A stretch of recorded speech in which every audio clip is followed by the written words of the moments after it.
Just a few of those expensive luxuries. Considering your extensive experience, that would be not shocking. I was just about to. Hopefully, another place in December. So. I love it. It's really tiny and power. That's the air, travel. Right? It's Well, listen. and more powerful ones. Yeah. You start getting people in. We use the. Yeah. Enlightenment interest. I'm not sure whether they thought of it.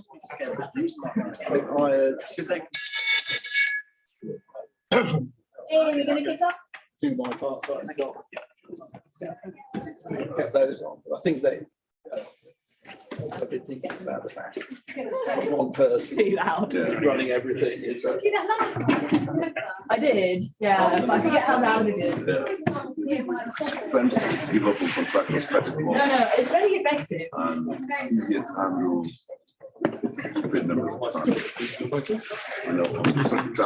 Yeah, Dr. Mannoor, not Dr. No, I'm people. Yeah, it's all yours. We don't I'm not sorry. Oh, yeah. we insist on the UK and all that people. Yeah. Guys, I'm Adam. I'll do that one.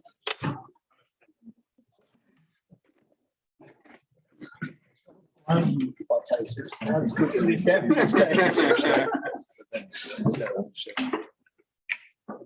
right, come on in. We are just about to kick off.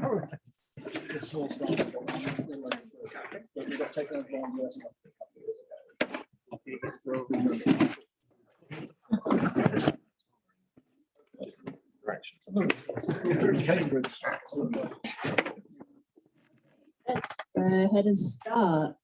So welcome to Cloud Native London.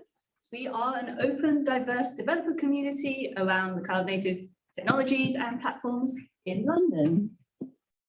My name is Cheryl. I am your host for this evening.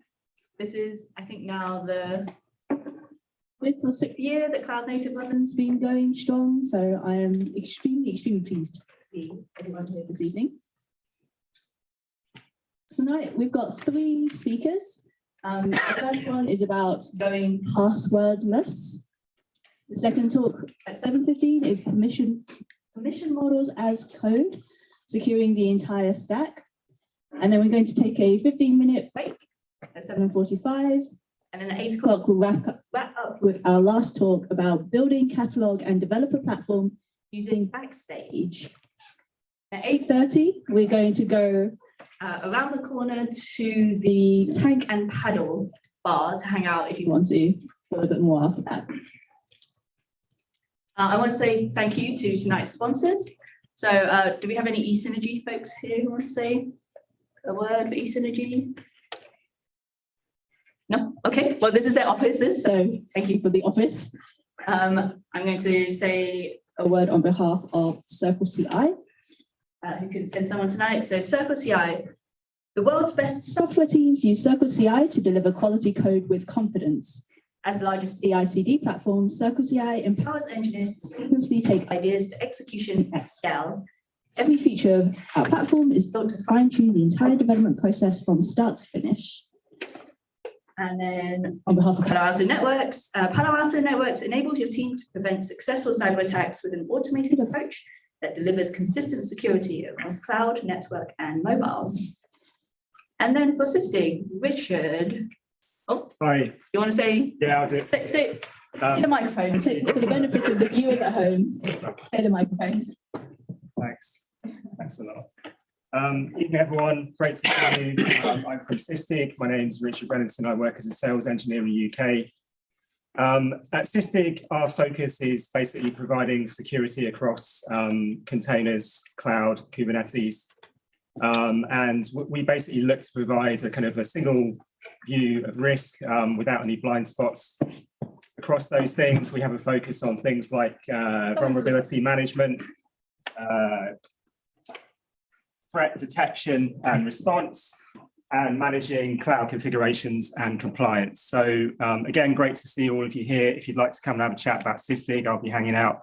Looks like some really good sessions. Thanks a lot. Amazing. Thank you. And lastly, we have Transmit. So Micheál, over to you. Hey everyone, my name is Micheál Kenny. I am a sales engineer as well from Transmit Security. What we do is customer identity and access management, which is probably something the vast majority of you have not heard about. Essentially, it's about managing the digital identity lifecycle in a consumer context. What that means is, how your users, your consumers onboard to your digital services, how they register, how they log in ongoing to your digital services, how they're authorized to your services, and all of that as well. Some of our references, HSBC use us globally. So if you are a HSBC customer here in the UK and you log into their online services, you're logging in through Transmit, Citigroup as well. And we raised our Series A last year, $543 million, the largest Series A in cybersecurity history. And no one's ever heard of us. So Fantastic. Thank you so much. Again, thank you to all of our sponsors for making this event happen. A little promo for you. Kubernetes Community Days UK is an event that's happening on the 22nd to 23rd of November. They've offered everyone a 10% discount code on the tickets. So I'm going to send this link through the mailing list as well. So you can sign up and get 10% off the tickets. And I'm going, so I think it'll be fun. All right, now I want to find out a little bit about you. So please grab your phones, very handy, and go to this link. And this is we're gonna do a little bit of live polling. So it's gonna take you to this service called Poll Everywhere. You don't need to download anything. Just sign in. You don't need to give your name, you can just skip it. I'm gonna ask a couple of questions about you, and then a couple of questions about how you use cloud native. And that's boyshower.com/p. If you forget that link, there is a longer one as well. Let's go for the first question. So is this your first time at Cloud Native London? You should see a yes and a no. And hopefully we see the answers coming in. Nice, looking like 70% are first timers here. No's are picking back up. All right, I think people have figured out this live polling. So that's really nice to see that 60% of people here are here for the first time. So welcome, whether this is your first time or you're coming back. Okay. Next question, what is your job title? Just pick whatever's closest to what you do. So your options are architect, application developer, backend developer, engineering manager, SRE/DevOps engineer, security engineer, or anything else. Cool. Okay, the SRE and DevOps engineers are pulling ahead at 33%. A handful of others saying something else. I thought the architects were going to come in first, but it looks like SRE DevOps engineers are at the lead at 30%.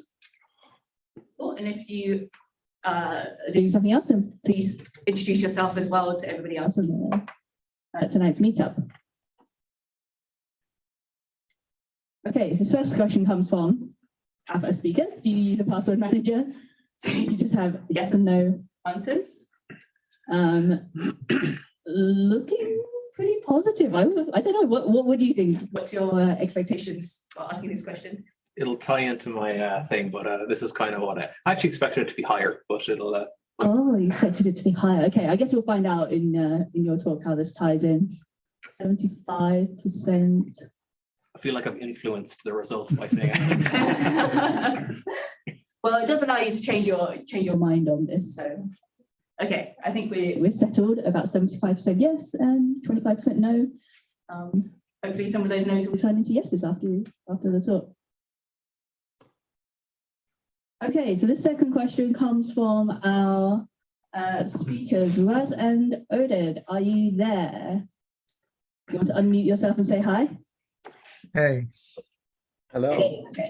All right. Hold on. Let me just pop you up so we can see you as well. Nice. Okay. So the question is, what is the percentage of web applications with broken permissions according to OWASP? So it looks like people are thinking about this one. Sort of 94%. So the options 100%, 94%, 75, and 34%. Looks like people are settling around 94%. Is that what you're expecting?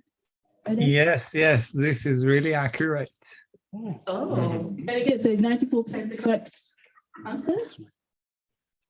Yeah, 94 is the correct answer.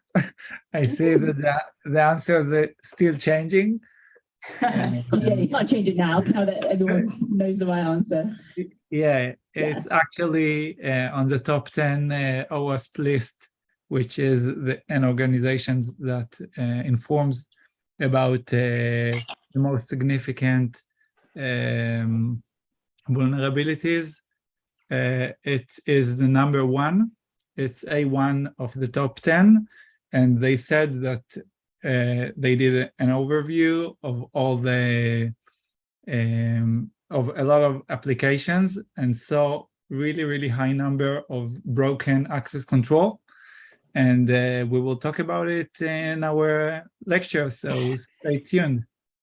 All right, thank you so much, Oded. Okay, we have one more question for you.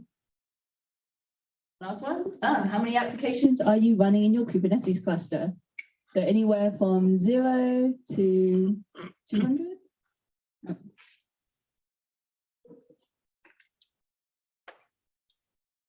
Yes.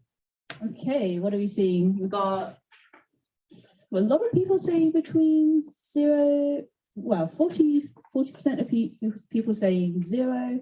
Is that because people are not running Kubernetes at all, presumably? Yeah. Okay. 1 to 50, most, quite a few, 50 to 100. And 10% of people running more than 200 applications in their cluster. So, where is, what are your thoughts on this? No, This is what you expect? it's quite interesting. Kind of, I was expecting, I wasn't expecting people actually running 200 plus applications. That's quite curious for me. So it kind of resonates with what I'm trying to do.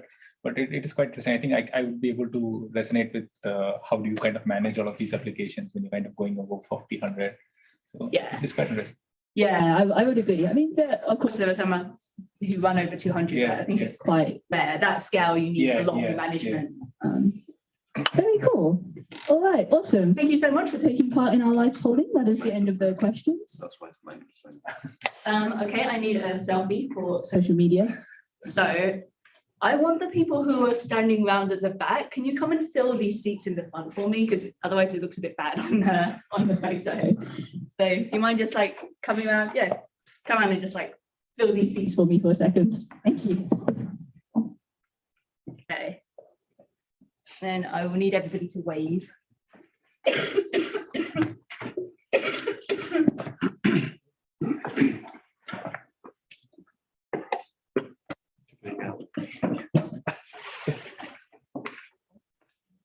Okay, big smile, big wave.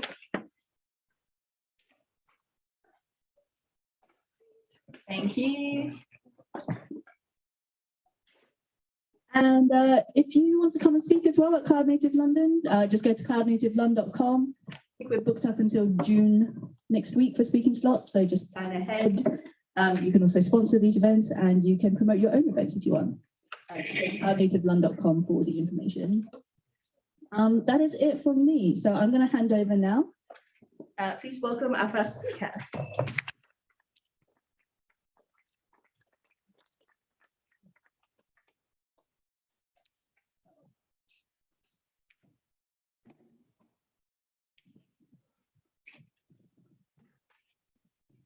Okay, cool. All right, cheers. Hey everyone, I already introduced myself. I'm Micheál. I'm technically a solutions engineer, but all these words mean the same thing. I'm a sales engineer for transmit security. And my talk is probably going to be a bit different from what is usually spoken about in these types of events, because as I mentioned, we focus on consumer identity. And a lot of that is, ties into human behavior and how humans use services. And one of the things that I want to talk about is passwords. So the title is going passwordless. I'm actually going to spend half the talk talking about the problem of passwords. I think everyone recognizes the problem of passwords. What I found, I speak to in my type of role, I speak to a lot of customers every week at varying sizes of organizations, and everyone's aware of the problem of passwords, but feel people are desensitized to the issue. Nope. There we go. So basically what I'm going to cover is why passwordless, why you should care about going passwordless, and why you should care about getting rid of passwords.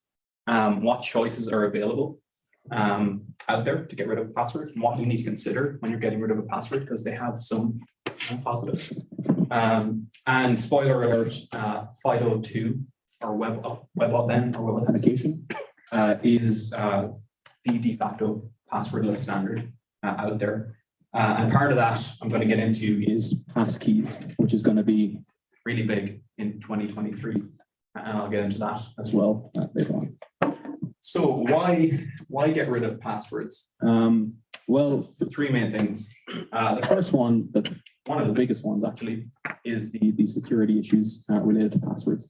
And I'm going to break this down. And I'm probably going to spend more time than I should spend on the security issues with passwords. It may seem a bit basic, but again, I feel like people are desensitized to the issue of passwords. The other side is user experience. Passwords can lead to really poor user experience. And again, I'll go into some of the details on that as well. And then if you have ever had to manage and deal with passwords across an application or across an organization, the amount of complexity that you face when dealing with passwords, especially as your organization grows or your app becomes more popular, it can get out of hand. So I'll go into some of the business benefits of getting rid of issues as well. So I'm going to spend a lot of time on this slide for the people on the Zoom. We're going to stay on this slide for a while because I want to break down the security concerns, the security issues with passwords across the user, the end user, and the organization or the app. What you're responsible for if you're managing user passwords. So on the end users, on the end user side, the first issue is password strength. Users don't use strong passwords. Usually, their password, the strength of the password, it's usually something that they care about. They don't care about the password. The password is literally something they care about, like their dog, or their favorite child. Probably won't admit to the favoritism, but it's usually something that they care about. The second bit is on reuse. Users reuse passwords across multiple different services, on average, 14 different times. Now, that actually sounds low to me. I feel like they're reused a lot more often, reusing the same password. But stats say 14 times on average is how often a password is reused. Then on storage, this ties into my question around password managers. So 75% of you use password managers. Get that number up, or let's just kill passwords entirely. That's not the average consumer. The average consumer, only about 20 to 25% of consumers use password managers. And the most popular password manager on the planet is Microsoft Notepad. That is the most popular password manager out there. So people don't store their passwords securely. And, it can get worse than Notepad. It can get, physical. Actually, you know what? I haven't done the research into that. But, physical, the common one is, the sticky notes, right, on the monitor. The other issue on the end user, the human side, is sharing. People share their passwords. And this is usually fairly innocent. I'm going to share my Netflix password with my brother. What tends to happen then is that password gets shared again with someone else without you knowing. And that only has to happen like once for it to be from a probability perspective, almost guaranteed that your password will end up in a password dump somewhere. And if you tie that back to the reuse, that password is then used with other services, more important services than Netflix, and people can compromise your account that way. Then the other one that a lot of people are familiar with is phishing.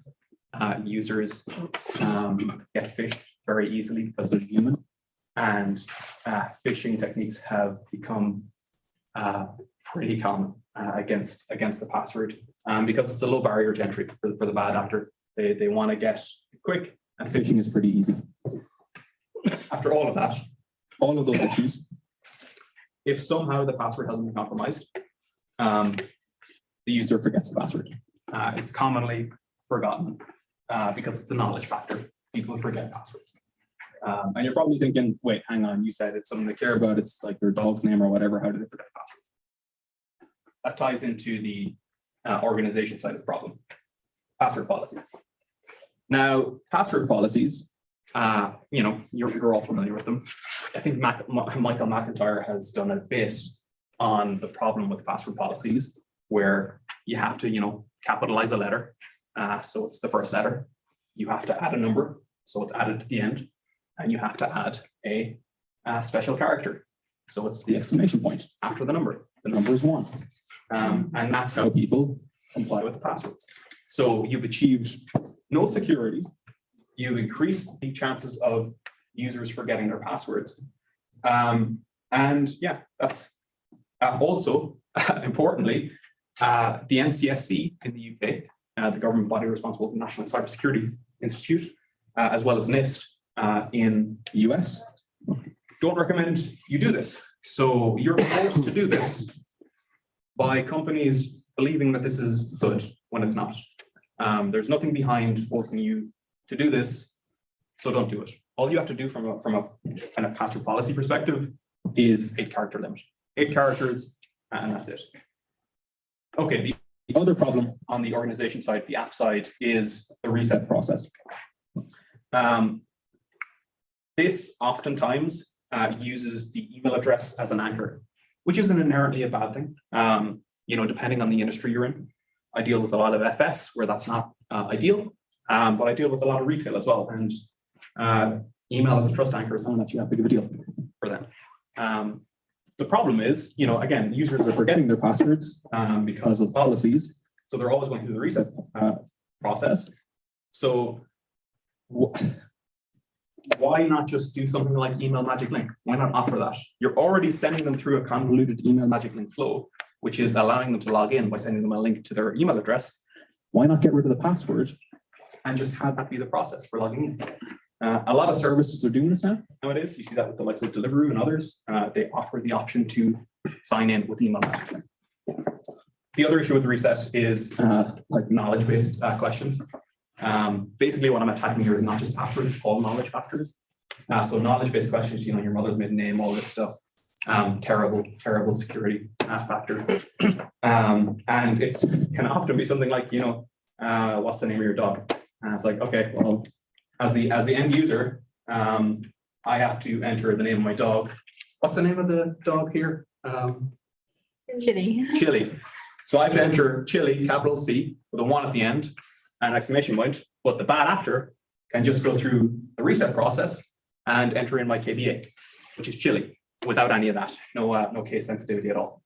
So you've made it difficult for the end user, but the bad actor gets in through a more streamlined process. Doesn't make any sense. The last issue with organizations is password storage as well. Now we know as an industry, everyone kind of knows it's pretty easy to store passwords securely because you're only really doing validation. You don't need to encrypt a password in that it can be reversed. You can use hashing. So you never need to know the password. You never need to store the password basically in any recoverable format. And we've known for a while how to store passwords securely, and organizations out there know how to store passwords securely. And the ones that I speak to are storing passwords securely in some of their instances, in some of their applications. But there's always these outliers, these applications that were developed maybe 5 years, 10 years ago, that have dependencies on some backend systems. And that's where you see passwords stored, sometimes in plain text, sometimes using MD5, SHA-1 unsalted. So yeah, storage is the other aside from the security concerns. So passwords are terrible from a security perspective. And what does this result in? Well, according to the Verizon Data Breach Investigations report, 80% of hacking-related breaches are linked to passwords, and that's pretty obvious, honestly. Given how terrible a password is, given what a bad actor wants to do, which is get in the easiest way possible. The password, the knowledge factor, is the easiest way possible. I like this line from that report. Credentials are the glazed donut of data types, and that what's behind that is essentially bad actors can use stolen credentials to then steal more credentials. So they really like them. So that's the security side. User experience and business impact. I decided to bring up a few of my favorites. Now, I've already talked about the password policies, but they, again, to reiterate, they are terrible and they're not required and they don't improve security. So it's security theater that impedes security, the worst type of security theater. They don't need to be done. You don't need to do them. If you are in any position to influence password policies right now within an app or within your organization, do it because you don't need them. Don't enforce this on your end users. There's no need. You're reducing your security. The second one that I like to point out because I hate them is partial PIN. Again, partial PIN designed around this idea of enhancing security. The idea, I believe, was a bad actor looking over your shoulder couldn't get your full PIN. Okay, yeah, I run into that a lot, I guess. And as a result, we now face these partial PIN type issues, primarily with banks. I know my bank back in Ireland has this and my bank in the UK. I didn't know my bank in the UK done this. I wouldn't have signed up for that bank if I knew they did this. And the issue with partial PIN is, at least the issue for me, I've got no science to back this up, but I can never remember the 6-digit PIN. I can remember a 6-digit PIN, but once you add this partial element to it, I can't remember it. I don't know why, but yeah, so they don't enhance security. They lead to consumer and user frustration. We need to get rid of these because they're, again, pretty stupid. The last thing that I want to touch on and point out from a consumer experience business perspective is something I see a lot on my background used to be insurance, and I see a lot in insurance and asset and wealth management. Basically, all of these different services from one of these providers have different backends with different usernames and passwords for each. So if you want to use one of their services and then you want to use another service, you have different credentials. So from a consumer experience perspective, it's terrible. And you probably think this really isn't a password issue. This is kind of a single sign-on issue. You could consolidate this and improve the situation, and you could. But the problem on the organization side, when it comes to consolidating this, which I've dealt with a lot, is the password, dealing with all of these different password storage schemes across all of these different underlying backends and customer identity platforms is a nightmare. It's the biggest nightmare of consolidation projects. So they never get around to consolidating. If you eliminated the password, it would make that consolidation effort easier. The reason for that, the reason why it's so challenging is because behind each and every one of these, and this is just one example, is all of the operational complexity involved with dealing with passwords. From your registration process, your complexity rules, how you go about storing it, that's going to be different across many of the different apps and solutions. Things like knowledge-based questions, I believe I point out here, and others. There's a lot of complexity behind dealing with passwords. If you eliminate them, the consolidation effort can be made a lot easier. So that's the problems with passwords. What are some of the options? So there are quite a few options out there, and depending on an organization's needs, can differ. So the first one up here is the idea of an authenticator app. And this can either be embedded into an application, the core application, or it can be separate. You could kind of think of like Google Authenticator as a separate one, Microsoft Authenticator as a separate one, and then with the likes of the HSBC app, you can authenticate using your fingerprint within the app itself. You don't need a separate app. So this is pretty good in the context of a kind of a mobile first organization or a mobile only organization. If you're the likes of Revolut, where you're focused solely on mobile, then it's a pretty good option. Where it's not good is portability, crossing between devices, but it can still be an okay option, and it's pretty secure as well. There's server-side biometrics. A lot of vendors in this space, pretty interesting solutions out there. The issue you always run into is with the security team. Before it even gets to end user privacy concerns, the security team is always like, hang on, we don't want to deal with users' biometrics directly. Like we don't store users' biometrics on our servers and on your servers. We don't want to do that. So they rarely get off the ground. Another option is one-time passwords. So this can be like an SMS one-time password, or a magic link, as I mentioned earlier, or an email one-time password. So SMS OTP, from a portability perspective, it's actually terrible. Like we speak to a lot of organizations, their primary concern is getting rid of SMS OTP. But from a portability perspective, it's actually pretty good. And what I mean by portability is the ability to authenticate across many different channels using this authenticator. And SMS is really good at that. You can receive an SMS until you can't, which we can get into. One of the biggest problems with SMS OTP is security. Known vulnerabilities against SMS OTP. But the biggest concern is cost. It costs a lot of money to send SMS OTPs. One organization that we spoke to that you wouldn't even have heard of them, they're a small crypto exchange. They're spending 1.6 million a year on SMS OTPs. It's ridiculous. A large bank is spending 2.5 million pounds a year on SMS OTP. Very expensive. And then there's the one I was going to talk about, which is FIDO2 and web authentication under FIDO2. That's the browser API under FIDO2. Web authn and FIDO2.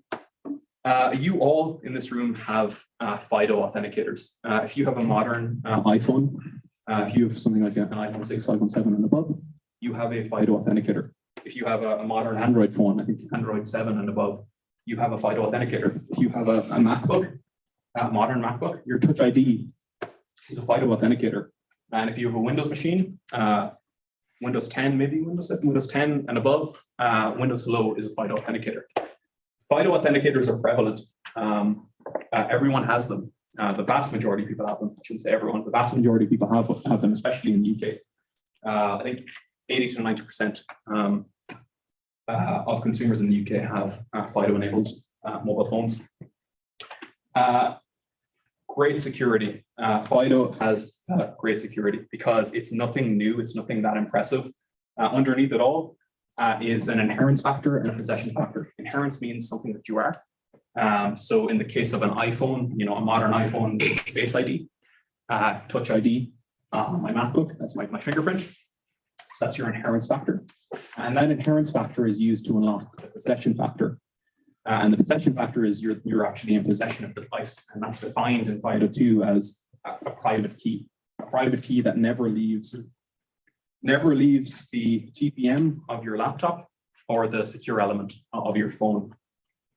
Asterisks on that we'll get into later. The issue, and again, another asterisk here with FIDO2 is portability. One other FIDO2 authenticator I didn't mention is the likes of YubiKeys and security keys. That's a FIDO2 authenticator as well. So they can be pretty portable in certain regards. You can move them around. But platform authenticators are not very portable. Again, an asterisk there that I'll get into later. And not great for infrequent users because it breaks across. If you lose your laptop, that's your FIDO authenticator, you've lost it. Again, an asterisk that I'll get into later. So I kind of broke this down already. You've got this idea of roaming authenticators under FIDO, and you've got platform authenticators. Roaming is the likes of a YubiKey. In a consumer context, it's a no-go. It's not going to happen. Banks especially have learned their lesson when it comes to physical. Most banks have learned their lesson. My bank that does partial PIN also requires me to have a physical thing.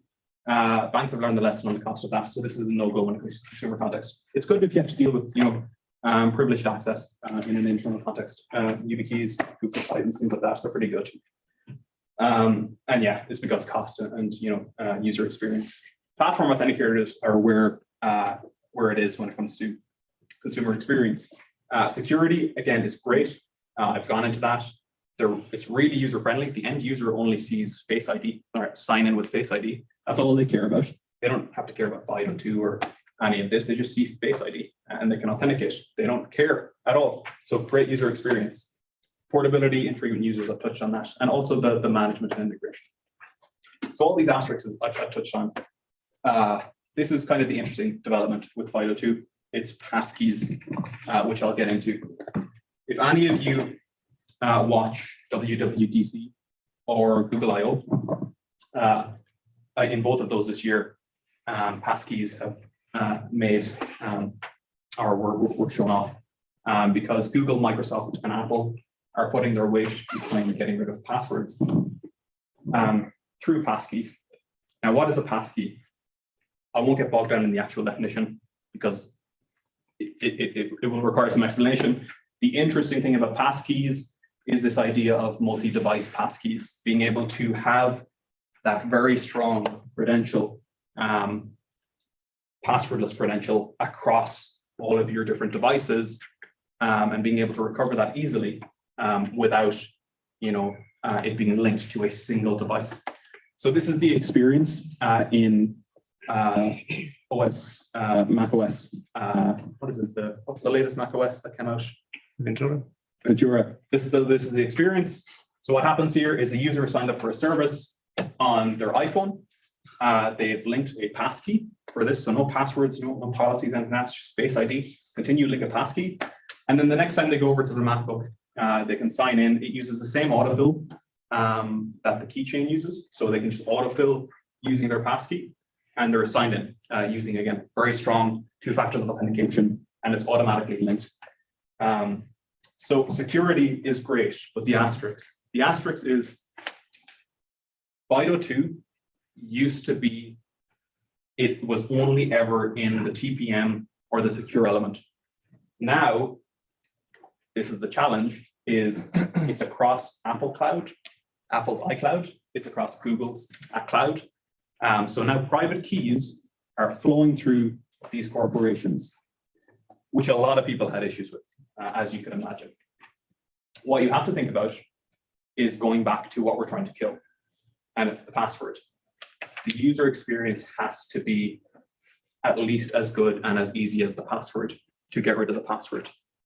So although in an ideal world, you would not synchronize private keys across a private corporation's cloud, it is much more secure from a pragmatic perspective in the grand scheme of things than a password if we get rid of the password. Portability, again, it's much improved here, where, if you have a MacBook and you have an iPhone, portability is great. There's an asterisk here because if you have a MacBook and you have a Android phone, your options are limited. It's no longer a case of it, synchronizing across iCloud. It's a case of, using Bluetooth low energy proximity. So if you're close to the device, it'll say, hey, your device is close. So the portability isn't as good if you're across the ecosystem. And that ties into the user friendliness. Again, much better than what we used to have, but still an asterisk there, crossing ecosystems. And again, to point out, management and integration, these are not things that the standards themselves deal with. This is just to give you an idea of what it looks like in Google. This was from Google I/O 2022, where you can link a passkey and then you can scan a QR code in Chrome and you can link it across.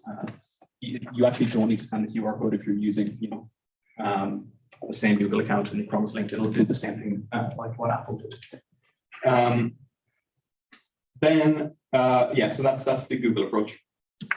So what we do, what Transmit does essentially is, well, you get all of this anyway, you get the passkey stuff. But before passkeys was even a thing, we recognize this problem of, cross ecosystem, cross device. And that's kind of what we do. We deliver this across ecosystem and across device. So I've kind of given an exaggerated example here of, a Windows 7 machine using Firefox and an iPhone 7. Basically supporting, again, if you think about it from a human perspective, there are going to be users like this. This can be a work machine or whatever it might be. There are going to be users that you need to cater for. So that's what we deal with. And we also deal with the management and integration. Our services are multi-tenanted, cloud native SaaS solution. And that's how it's delivered. We also have SDKs and APIs for the integration to make it a lot easier, which is actually an important point, actually. IDO 2, the WebAuthn APIs are not the easiest to integrate with natively. You can try, I've tried, but they're not the easiest. Yeah, so that's kind of it. And the last thing to kind of just show is consumers want this, and it's going to be massive in 2023. Like, I guarantee it. When Apple sets their mind to something, it just happens. They move markets, and they've set their mind on this. Like my Android phone no longer has a headphone jack because of Apple, which is a terrible thing. I wish they didn't do that, but now they've set their mind on this idea of killing passwords, and it is going to happen. Already, iOS 16, where passkeys are supported, is on like 15% of devices globally because of their unified ecosystem. They can push things through very quickly, and it will get like a lot of adoption. Same on the Google side as well, when it comes to Chrome and Android. And yeah, so large organizations have already recognized this. Last week, PayPal introduced support for passkeys. So no one here is in the US, but this is going to be rolled out by the end of the year to PayPal globally, where you can just sign in, create a passkey. No need for passwords anymore. Yeah, so that's kind of what I wanted to talk about.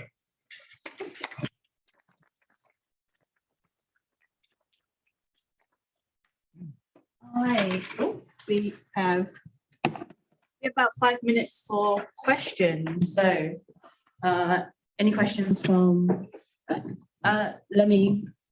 you shout and I'll repeat the question. Yeah, you didn't mention the voice. You only mentioned like Face ID, but some bank says my voice is my password or something like that, the phrase. And technically your voice is your like unique sequence of certain bits and things like that. Yeah. Can be used. Absolutely, yeah. So I want to give a few options there. Okay, hold on. Take the microphone first. So you can repeat. Okay, so this gentleman at the back raised a very good point, which is there are many other options for passwordless authentication. I only raised 4. The idea of voice biometrics is the one that was raised, and it's actually a pretty interesting one. As an Irish person, no, that doesn't work. Any Scottish people in the room? No, it doesn't work for them either. No voice biometrics; they don't work at all. But yeah, I get the point. There are a lot of options there to go passwordless. Any other questions? Hey, you just shout. How do you think the security of the passkeys compares to the password manager solution? I know you said that hasn't got wide adoption, but is it more secure or less secure? Yeah, 100%. So this uses like your passkeys are sure. So the question was raised about the security of, say you're just a user with good password hygiene. You use the password manager and you use a separate individual randomly generated password for everything, and you store it in your password manager. How does the security of that compare to passkeys? So passkeys are really interesting because first of all, this is gonna happen, and it's gonna be big in 2023. And one of the reasons why it's gonna be big is because it's just gonna sync through your password manager. So if you use the Apple keychain, it's just gonna be through that. It's just gonna be in your Apple keychain. Like a password would be. It's just going to show up like a password would be. It's just not going to be a password. Same with Google Password Manager and Chrome. It's going to work the exact same way. So it's going to gain popularity through those password managers. The security is greatly enhanced because it is not a shared secret. It is using public key cryptography. So we're dealing with the service has a public key for you. The service that you have a passkey for has a public key. And the iCloud, there is an encrypted private key. If that service gets breached, you don't have to worry. They have your public key. They can't do anything with your public key. It's public. So it doesn't matter. If your password, gets leaked through that, or it gets leaked through, a phishing attempt, all of these things can't happen to passkeys either. I say can't. Security people rarely say can't. Passkeys are very phish resistant. You can't phish them very easily. In fact, there's no known way to phish passkeys. There's also no known scalable attacks against passkeys. So passwords you can launch very scaled attacks against. But with passkeys and FIDO in general, you can't launch a scaled attack against passkey. Yeah, so hopefully that answers your question. All right, maybe one more question at the back. Very much sounds like you have to tie into a specific ecosystem. It doesn't sound very promising. It should be something that works across, and where you're not at the behest of Apple or whoever to change their mind and do these things, right? Because it gives access to a lot of services. You don't want to put all your eggs in one basket potentially. So the question was raised about, the limitation of, being limited to an ecosystem. So the user experience is better within an ecosystem, but it's not limited to the ecosystem. If you have a MacBook and you have an Android phone, it will use Bluetooth, low energy and proximity to detect that. And you can go through that process using cross-ecosystem approach. However, even that's not going to go far enough for some consumers and some use cases. For example, you might have a kiosk type scenario where you want to log into an ATM using your passkey. That's obviously not going to play well with that. So what we kind of developed and pioneered was a totally agnostic cross-ecosystem, cross-channel, essentially passkey. Being able to scan a QR code on a kiosk or on a MacBook or whatever it might be, and use your FIDO credential just through that. So the FIDO credential stays on your device. In fact, with our approach, it never leaves the TPM or the secure element. It doesn't synchronize across clouds. It never leaves the device. You scan the QR code, you use your FIDO credential, your single device FIDO credential, and you authenticate. Now, passkeys are going to take off because of Apple. Now, it's just the way it is. I would have preferred as a security person if there wasn't this lock into ecosystems. If Apple, I don't like the idea of Apple having control over markets and defining things, but they do. So it's just something to be aware about because they're putting a lot of their effort behind it. Google are too, and Microsoft are too, because they want to kill the password, and it's going to happen. And it's probably the most pragmatic way to approach it and to have it be successful is to just kind of tie it in and make it a smooth transition away from passwords onto passwords. Do we have time for one more? One very quick. Yeah. How do you recover passkeys, or what happens if my Apple account gets banned, terminated, or whatever? Yeah, it's good. I don't know about your account getting banned. You'd have to look into the terms and conditions of the keychain in general, and iCloud synchronization of the keychain. I have no idea on that. Recovery is actually pretty good. Again, it's the recovery processes if you're getting into your iCloud, there's multiple recovery processes. There's recovery, you bought a new device and you want to recover from that new device. Say you got a new device for a present or whatever, and you can scan a QR code natively in passkeys from your old device to your new device to transition that. And that can work across ecosystem as well. That can work from, I got a new Android phone, I used to have an iPhone. Recovery processes into Google and Apple are proprietary. It's how you get back into your Google or Apple account or Microsoft account in those scenarios. Thank you. Okay, round of applause, please.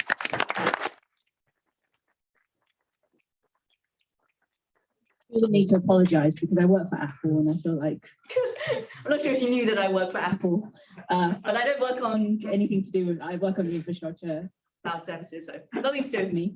All right, we're going to welcome our second speakers now. Laz and Oded, are you ready to go? Yes, we are. Amazing. Over to you. Please share your screen and stand. Okay. So hello, everybody at Cloud Native. I'm so sorry that I can't be with you in person. Maybe next time. My name is Oded, and I am the first engineer at Permit and a tech lead over there. I have more than 10 years working on permissions and security at the intelligence unit, and also at Clarity, and now, of course, at Permit. And today I'm going to talk with you about permission models as code and how to secure your entire stack with it. And so let's start. On the agenda, we will first of all understand the problem a bit better, and then we will show some ways, open source ways and best practices, how to solve this problem better. After that, Raz is going to explain a bit more about the existing permissions models and go deep down into a demo and how to actually use the tools that we will talk about today. So, why is building permissions become so hard lately? And this relates also to the number in the questions at the poll. 94 of the applications having issues with the access control. So there are many changes in the last years that causing the permissions to be harder, and let's review some of them. So we will start with the infrastructure. In the past years, we are seeing more and more applications moving from monolith to microservices. When we have a lot of microservices, we will need also to have permissions to the microservices when they're talking with each other. For example, I don't want my front-end microservice to be able to reach all the data in the database, and I will not want the database to be able to access the internet. So I need to give permissions to the microservices themselves. And except from my microservices, I have also 3 third-party services. For example, if I'm using Stripe or other services, I need to integrate them into my infrastructure and keep it secure. So it's another layer of complexity. Also, we have a lot of devices at the edge and type of devices. We have smartphones applications, we have PC applications, and they have web applications. It's 3 types of applications that sometimes have different permissions. For example, in my stock applications, there are actions that I can do only on the computer application and not in the smartphone application. So this is one reason. Another way that permissions becoming more complex is the permissions themselves. We have a lot of different models to build applications, and Raz will talk about it more later. We have RBAC, REBAC, ABAC, which is different types of access controls. We also have many data sources. As we said, for example, if I have a way to pay in my application, most of the time, the data source of the paying users is not inside my application. It will be in a third party, for example, Stripe. And also, the rules themselves becoming more complex. I sometimes want to have permissions that related to the time. I want specific permissions to the work days and other permissions for the weekends. Or I want my permission to be related to the location of the users. Users in London should have different features than user in the US, for example. And last but not least, security and compliance. We all know that permissions are an area that we can't do any mistake. Each mistake that we will do in permissions can cause denial of service or even worse, can cause a leak of data of our users.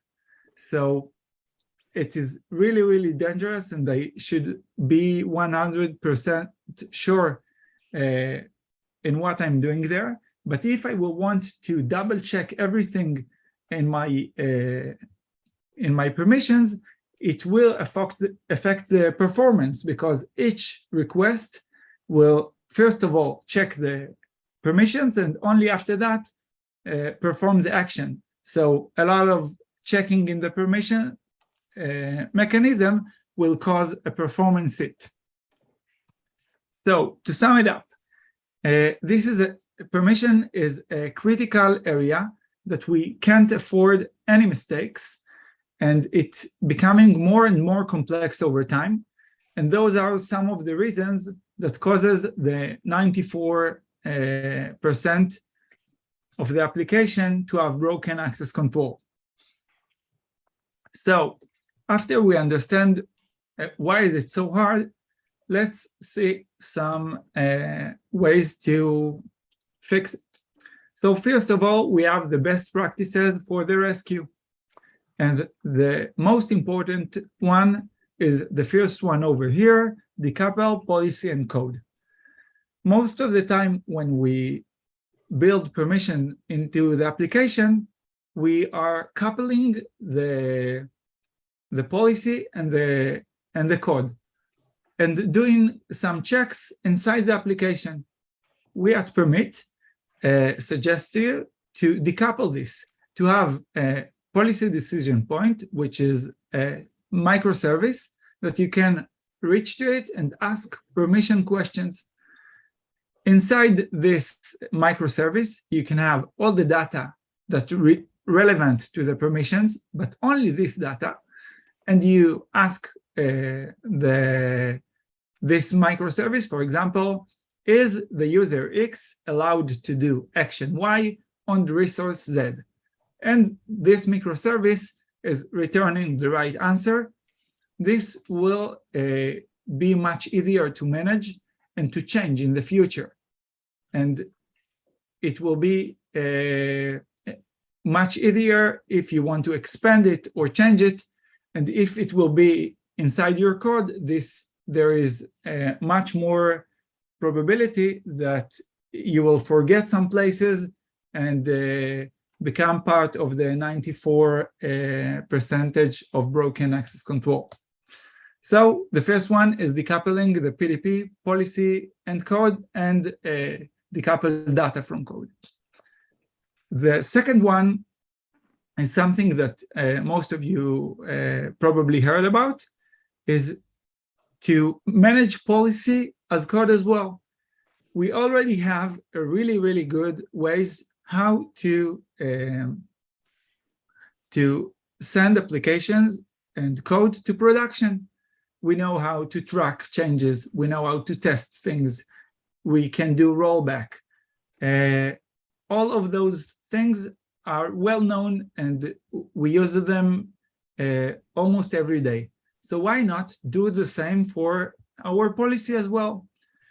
It will be so great if we can know what is the actual policy that is online, who wrote it, who changed it, why did it, to test that it is good.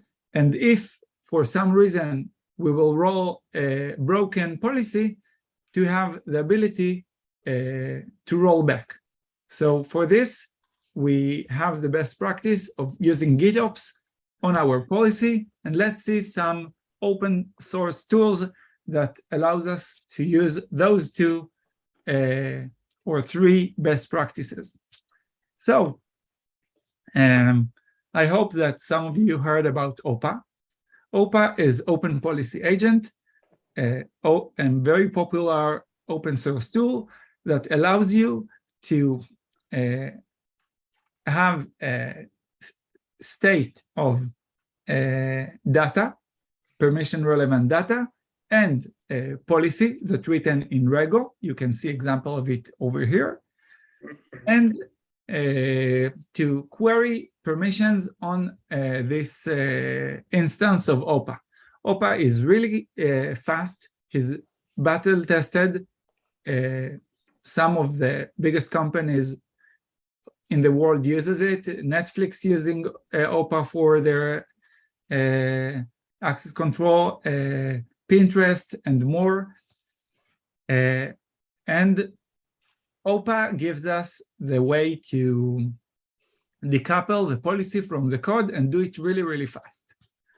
But although it is well adopted and fast and responsive, the managing of the data and the policy is a bit hard, because if you want to have multiple OPAs clients, it is hard to manage the state in each of them. And for that, we have OPAL, which is another open source that we developed at Permit. And it uses OPA behind the scenes. So first of all, we have this OPA open policy agent inside that is able to answer authorization queries really, really fast. And on top of it, we have the OPAL client and OPAL server. So let's start with the OPAL server. OPAL server is where you save all the state of your policy.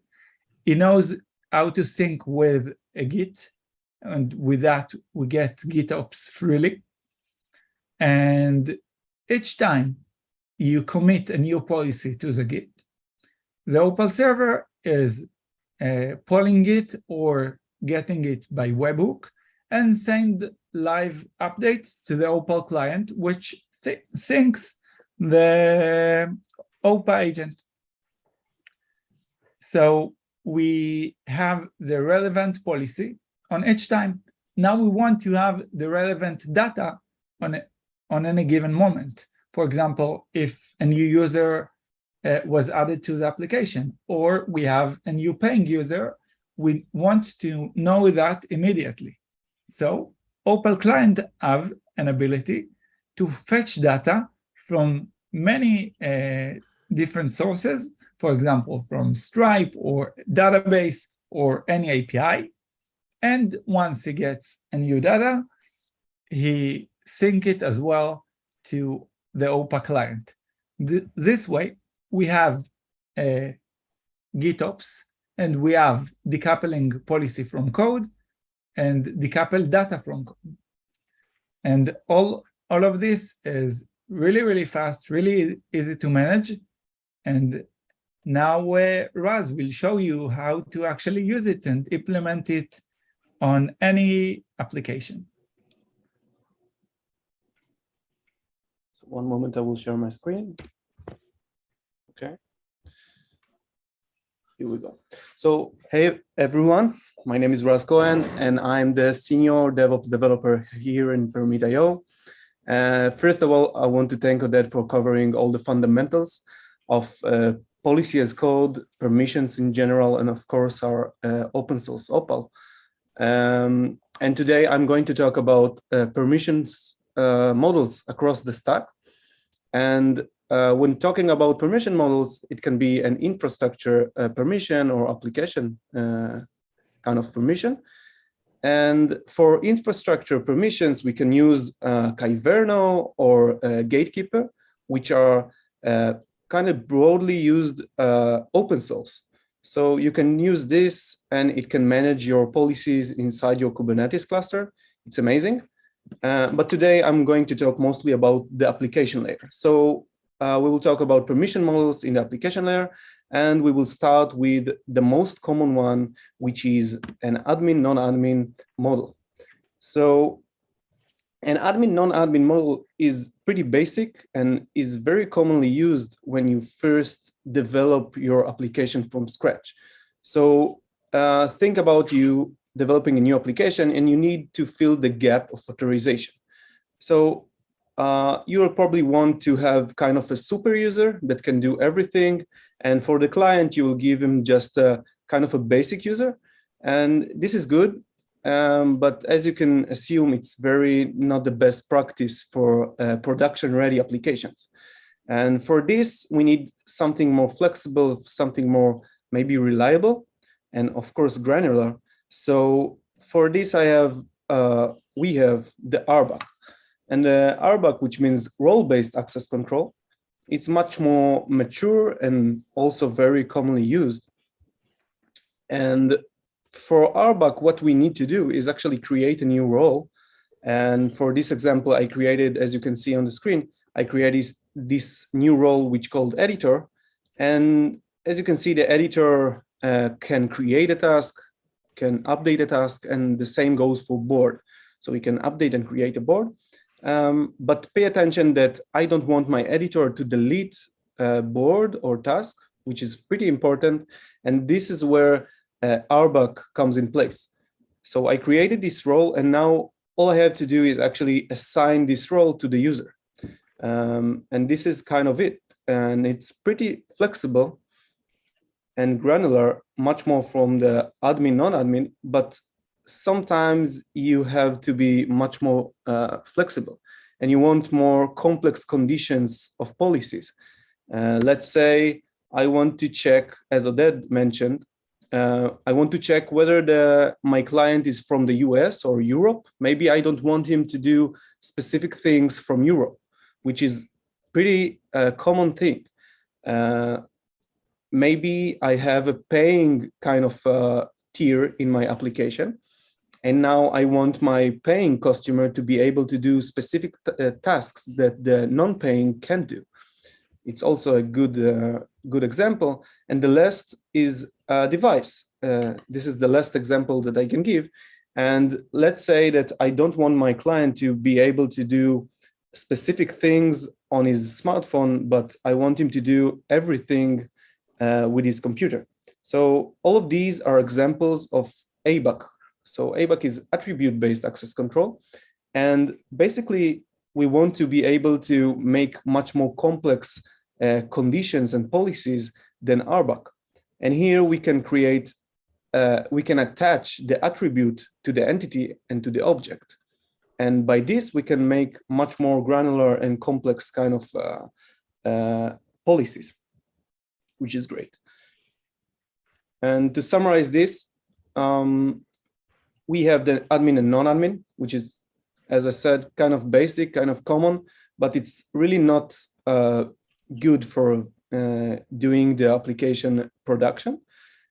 So for this, we will go for the RBAC, which is much more mature and of course can give you a lot of possibilities and capabilities when talking about roles and assign them to users and groups.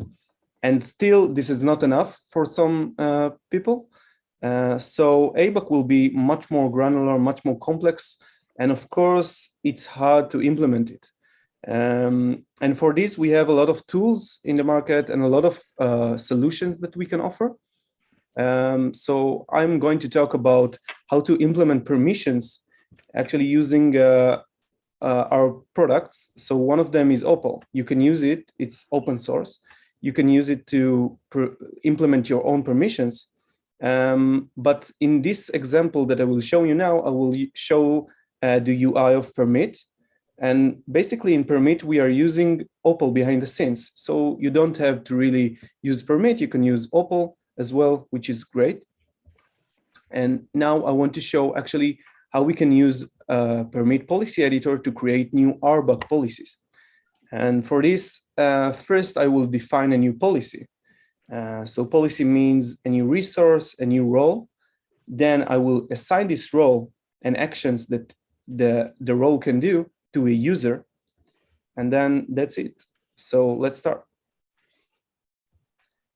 So here you can see that I'm creating a new resource, which called Git repo. I guess we all familiar with it.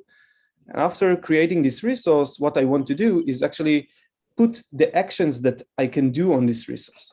So the actions will be, for this example, pull, push, clone the repo, and of course, delete it. And as you can see, as I created this resource and actions, I got automatically a built-in admin role. So it's pretty reasonable the admin can do everything, which is great. But now I want to make a new role that will be flexible. I will create a new role called contributor, which is the contributor of the Git repo. And after creating this role, I will give it a specific kind of permissions. So as you can see, the contributor can actually pull the Git repo, clone it, push it, but pay attention that I don't want the contributor to be able to delete it, which is pretty important. So this way I created the contributor role, which is what I wanted. And now I will see how can I assign this role. So to assign this role, all I have to do actually is create a new user. And as you can see here, my name is Raz. I created a new user for myself. And I chose the contributor. I chose the role to be the contributor. And this way I can actually change roles for users or assign them from start. And this was it. This is how I can implement RBAC pretty easily using our policy editor. And actually now I want to show you a bit of examples of ABAC.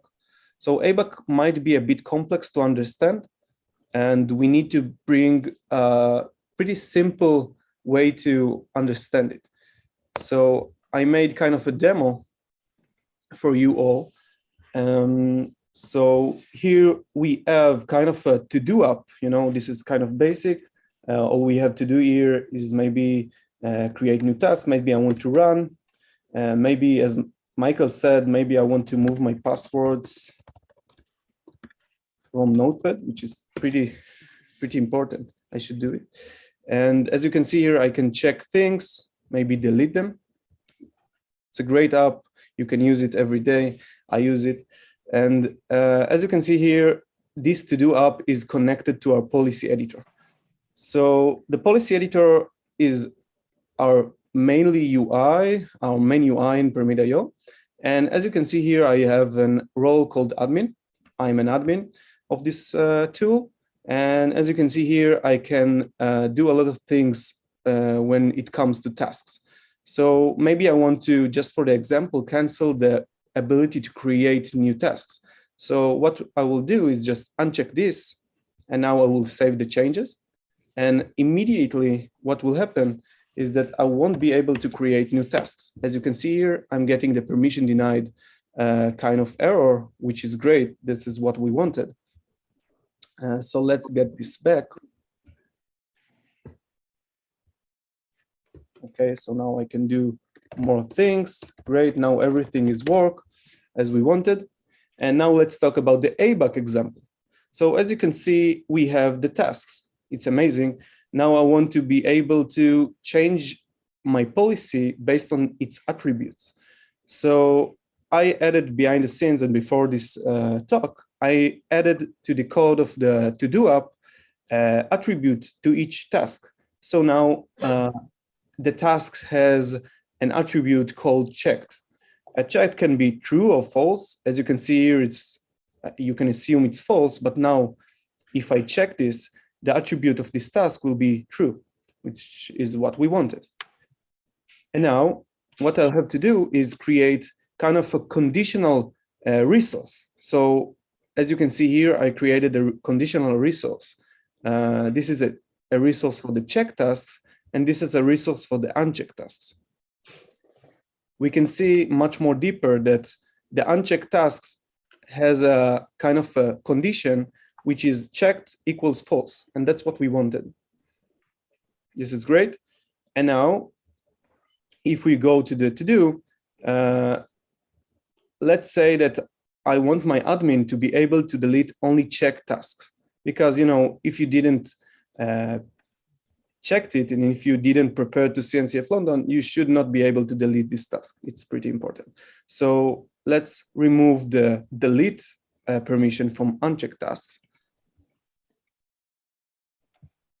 And as you can see now, I can remove this task that was checked. But if I try to remove this prepare to CNCF London task, I'll get a permission denied, which is great. And this is how I created kind of attribute-based permissions and policies into my app in like no time. So here we have the policy editor, which is a cool UI, and it's connected to the do app. And this is kind of it. I hope you all understand the core basics of ABAC. And actually, this is it.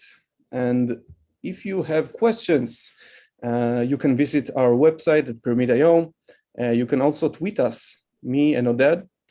Maybe schedule a Zoom meeting with us and also chat with us on our community in Slack. We are more than be happy to help you with any authorization question, no matter which product you are using. We are here to help. So thank you all. It was amazing to be with you.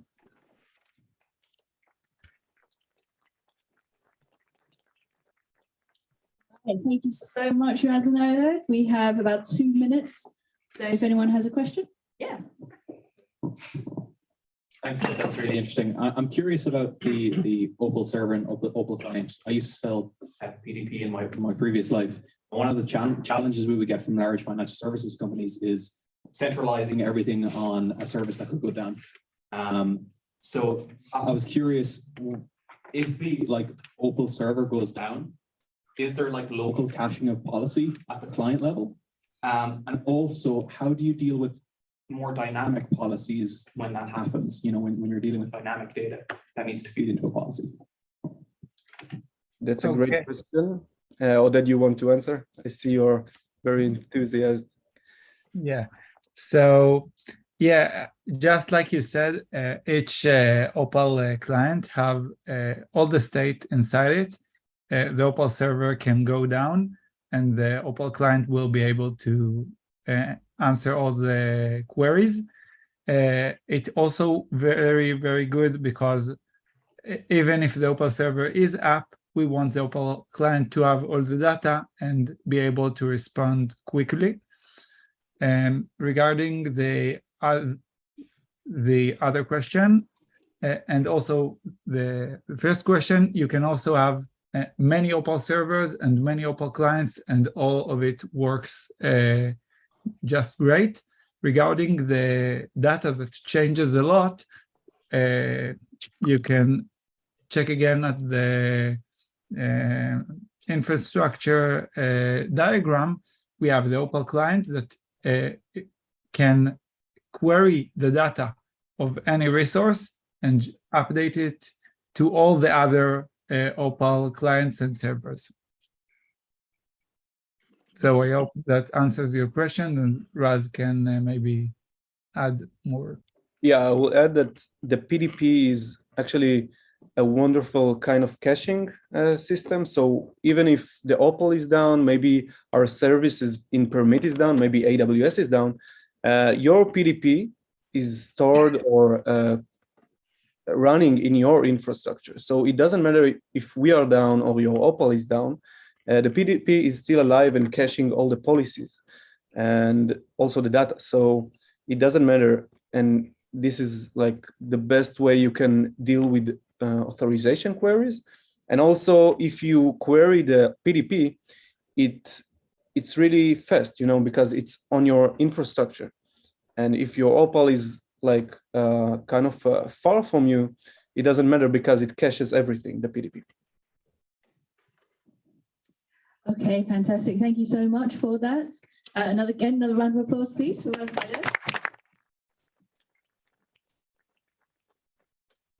We're going to take a 15-minute break now. So please get up, stretch your legs, grab another drink, whatever, and be back here at 8 o'clock for our third talk. Thank you so much.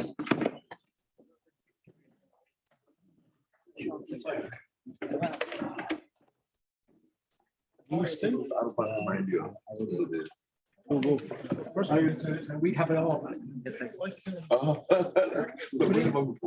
What was the mind information perspective? The old days. The third talker. And it was done, it was introduced in the major Really interested. That was first one actually. Taking off actually. What's fallback spin? Open source, That's why I say developer. it was from the last eight. Yeah. And that's why I can't understand why Sun actually brought this in. For that extent. So the thing. Outback is more powerful. Looking it up. Anyway, And then you do this on the side. yeah, well, I've done this since I joined Apple. More like I kept going all the way. Enjoy it so much you'll keep going. You've been there? About a year.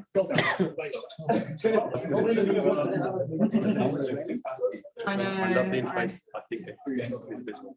Well, really, where do you work? I what I look like. Yeah. Thanks for not going for there. So I was in God. That was great. Good discussion. But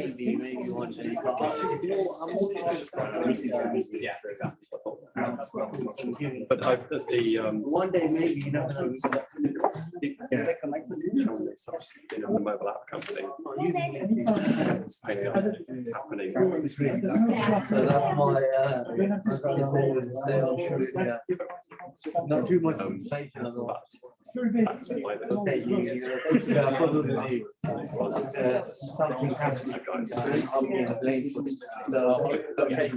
I know. everything's so everything's so damn expensive. But I do want to. It you know so Had the same feeling. By nature, but yes, I also buy into the closed ecosystem.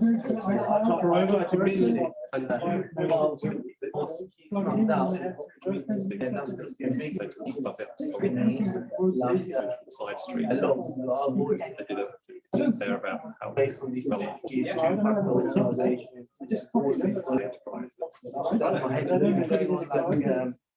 They all going on Netflix. I mean,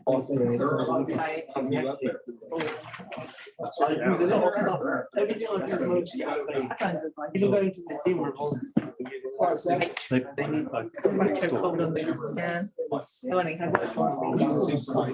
not on the mobile side.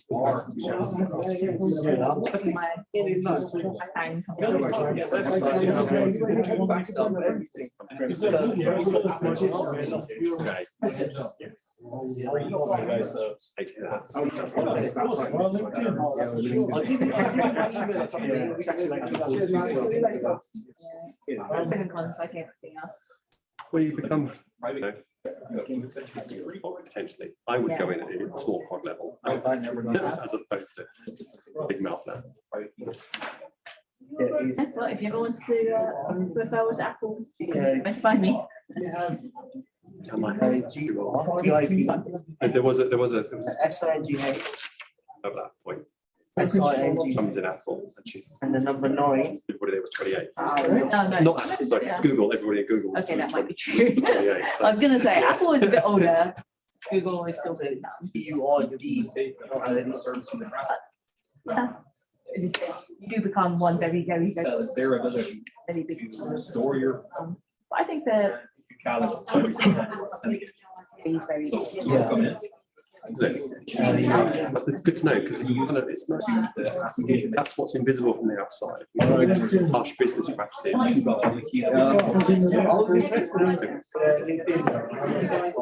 joined in 2007. I never had any use of it.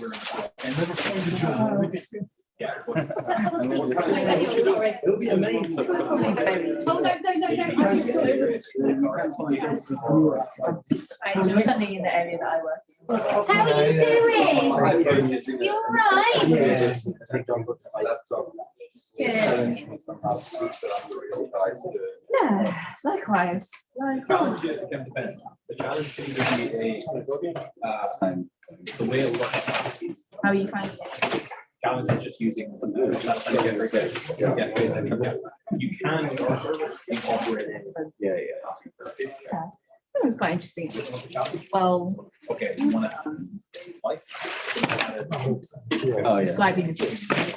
Yeah, she's sport. Her name's Chili. Is that someone's slice of pizza? remote scenarios. It looks like it's been abandoned. Yeah, Should we say? Yeah, you guys do them. Oh, So- awesome. No, no, man. So I only talk about like. Yeah, send me an invitation. Yeah, like, I'm working. Okay. Wow, so you came all the way from Melbourne. Not for this. No, I know, something but like anyway, still, it's still, yeah. Yeah, that's probably the Yeah, furthest it's something which I away. figured out, like something Yeah. like. That's the importance you can't get into. Yeah. It's going to be also an online or. Yeah, I'm still going. I know you are. No, I'm just doing a. Yeah. Yeah, we'll people can, you can always It works across. first Wednesday. I wasn't get myself on the IE stuff on my Android. Yeah, so can you see any more over there? I'm No? sharing there. It is. So I'll be, I don't know, we've really ever, like a stimmer check, I haven't even thought about handing out. Oh, we've got so many. Have you seen the ones in It's just a the, link and we can have it all. I'll show you.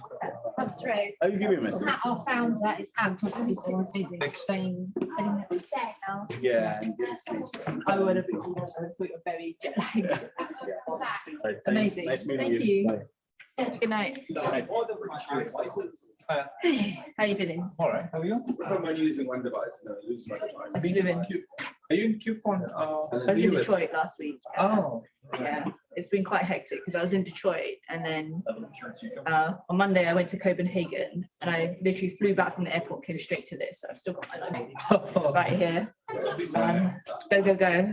Plans will be like Last week. Are you based out of London? Yeah. Okay. Yeah. For the. That's what Yeah, it's Holborn Viaduct. Exactly. If you lose one. That's a chain that has been broken loose and somebody else could be using it. That's a good question. I visited the office. It's 2 packets. Oh, is it? The, The LHR 14 one or 16 one?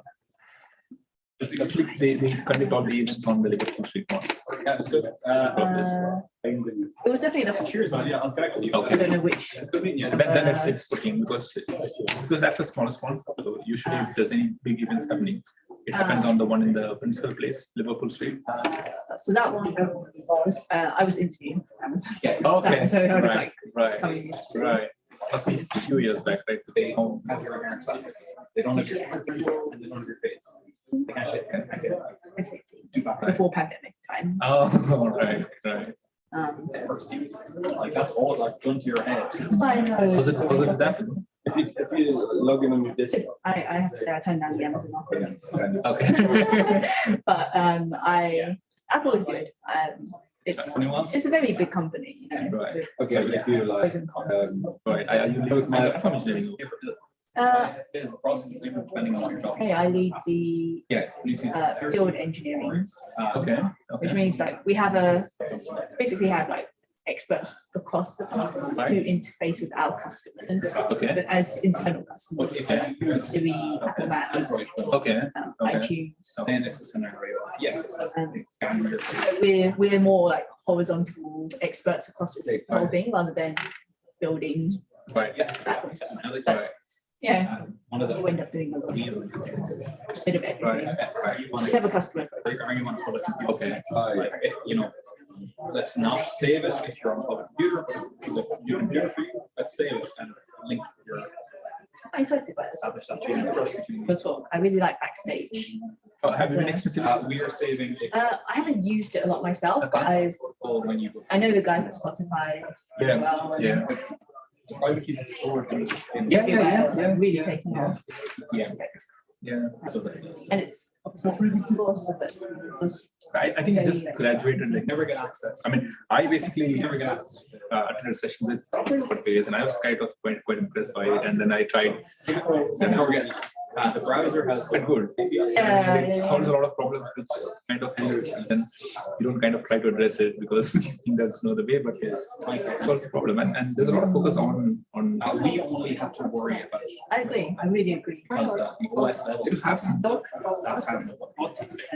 That's how it interacts and project for you wants to challenge like it does or you need the CI, which is actually quite a key that somewhere in the browser. Yeah. Browsers It's not just TPM, the actual projects, it's just like one company. The documentation is also quite good. I've learned, I've basically picked from the documentation, it's actually quite impressive. And there's the nuance of like It'll be fun. Google Password Manager. But nowadays, it could be a Google Password Manager. Like or if it's street sharing and the TPM. It's too much easier because you can get straight answer. The TPM. It's only ever in the TPM part. Nowadays. The idea since that's not the usual laptop, right? Yeah. Any branch will always prompt you to say these credentials. They have their own system. Yeah. I don't think they're using storage for their own local Gmail, when I log into Gmail, I close my browser, reopen my browser, and I'll go back into Gmail. So the browser, like Apple, will be using the TPM for their own keychain. So in order to get access to that keychain, it's encrypted across their Apple iCloud. What's it called? Keychain. Yeah, it's encrypted across that. I don't know the exact specifics, but it definitely involves utilization of TPM. That's why the process of recovery for Apple But what's the, if I lost my phone, I know it's not immediately accessible, but it could be a matter of time. If you lose a laptop, we're not going to trust people not to be able to access these things. We will want to eliminate that chance, just change everything. Just generate one private key. That's something that we do, giving the end user control over your chain of trust, essentially. Like these are all the devices that are linked to you. We give them access. We can do organization. I think use this. Just good. But at the same time, I'm at the point, it's two factors of authentication. One is the parent side. So they need to compromise the If you lose it, like immediately accessible, but don't have access to it, how many would be protected? This goes back to You can say this device is no longer trusted, even though it has that private keys, or does it mean that it's a new key? Is it the same key on each device, or is it so if you kill that device, that's gone, or it's like if they eventually manage to crack that? Passkeys is again complicated and adds nuance. Where previously, yes, it was very easy. It was just if you had 3 different devices that could authenticate to a service, those were 3 separate private keys that were never used again. With passkeys, it's one private key that's synchronized across iCloud keychain. So it's one private key, but you can still block specific devices if you want to. However, it's also not a scalable attack. It's just like, again, password, it's very easy to scale an attack against password. I've got this password, I've got these iterations of password, and I'm just giving it. So the attack that you mentioned there,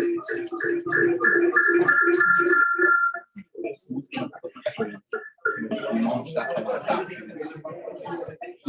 Pragmatic security.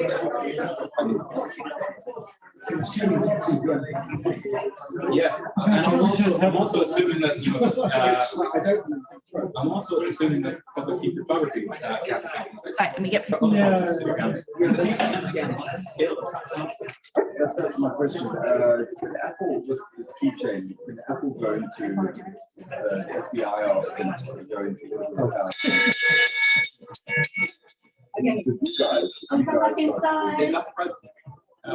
now, Apple say they do not have access in any way to private keys, and it involves using the secure element in their device. What about the door stuff? We only have the public key. We only ever have the public key. All right, welcome. Please come back on in. We're going to go to our third speaker of the evening.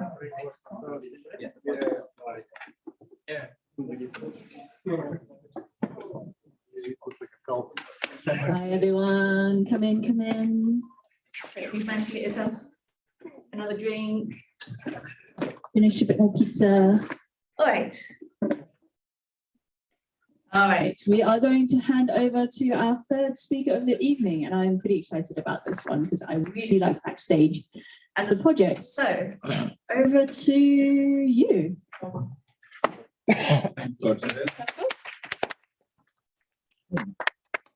Yes. Yeah, thanks for it. It was a great last couple of sessions, really great.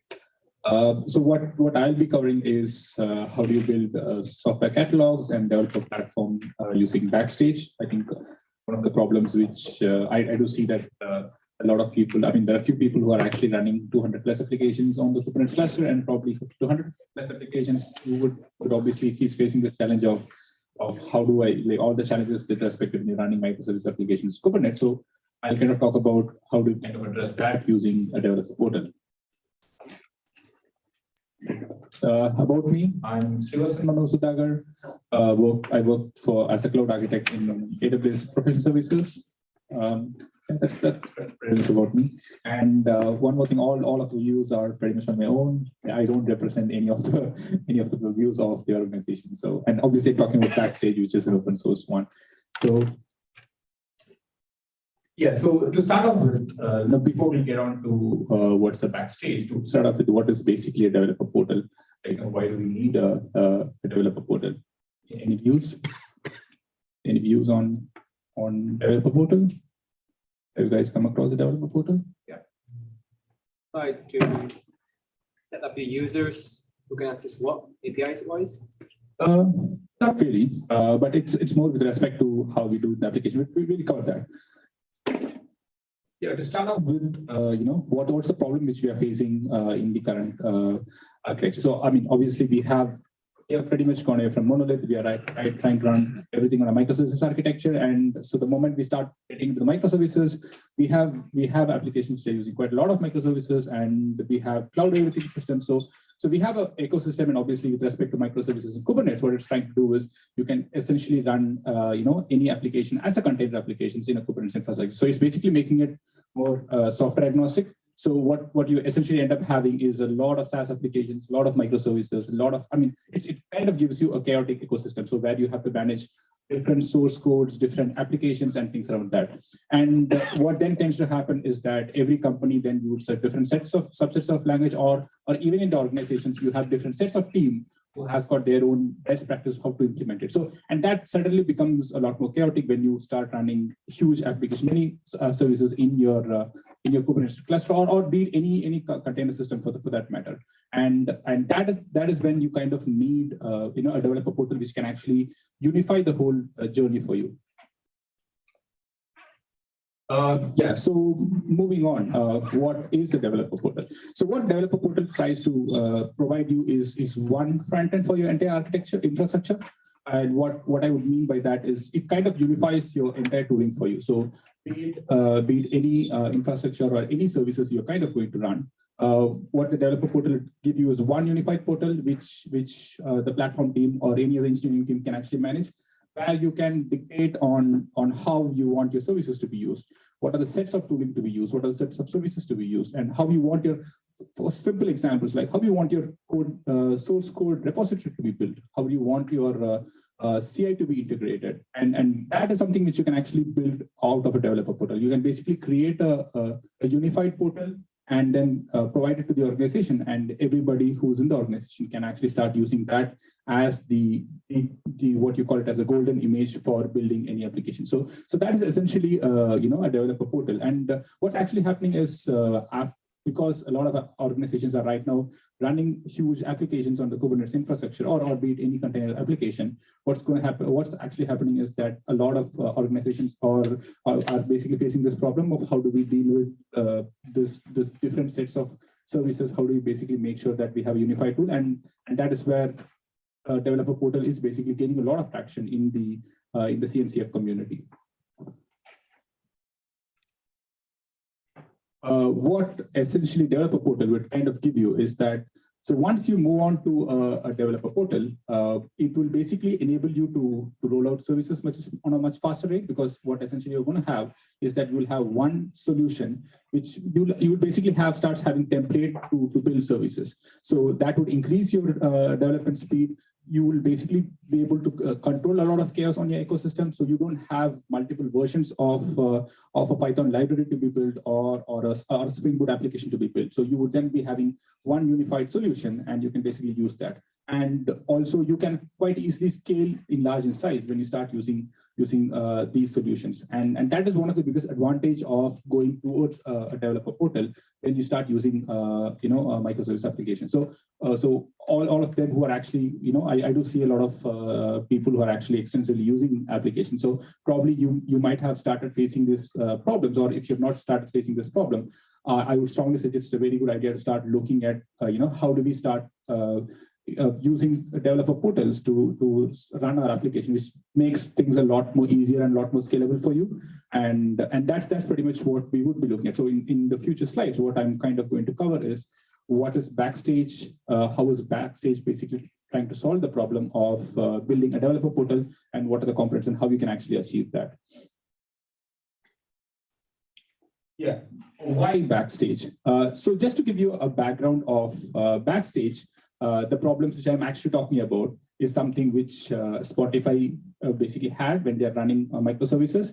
And what they thought is, let's try to solve this problem, because this is something which everybody is going to have this. So that is when in Spotify kind of built this platform of actually building a developer portal, which they essentially used it to manage their own services in their ecosystem. And what they thought is, let's basically make it open source, because this is going to be the problem which everybody is going to face. And that is when Spotify basically built this platform for you, and then they kind of open sourced it, and it is right now part of CNCF, and I think it was in the incubation for the last 2-3 years, and it's now graduated. I guess in March 2022 it is graduated, so it's open source and everybody can actually use it. So it's essentially built by Spotify, and a lot of organizations are right now using it. Organizations which are actually quite big in scale, running microservice application like Netflix or Roku. A lot of big applications have started using Backstage as a developer portal in actually managing their services. So what Backstage is providing for the developers. So what you can essentially do is that you can basically create a new software within seconds. So when I say new software within seconds, and what do I mean by that?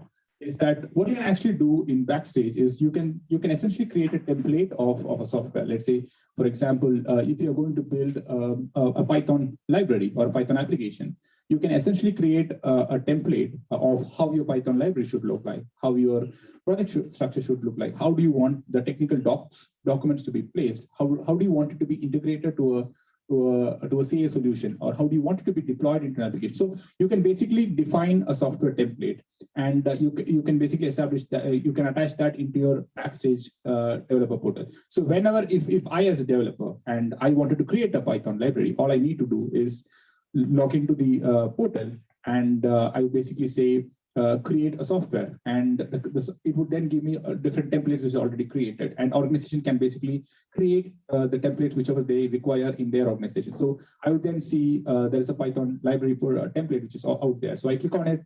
I basically fill up all of these details of what's the project name, what's the repository which I need to store, what are the things which I need in the software, and I publish it. And you can actually integrate the entire Backstage system to kind of create this library, create this source code infrastructure in your Git repository, integrate that into your CI, be it Circle CI or any other CI. You can essentially do that. So as a developer, what I am getting is that I go into a portal, I create a software, and I basically get the entire framework or template for me, and all I have to do is start implementing it. And that template would then have all the best practices which is established in the organization.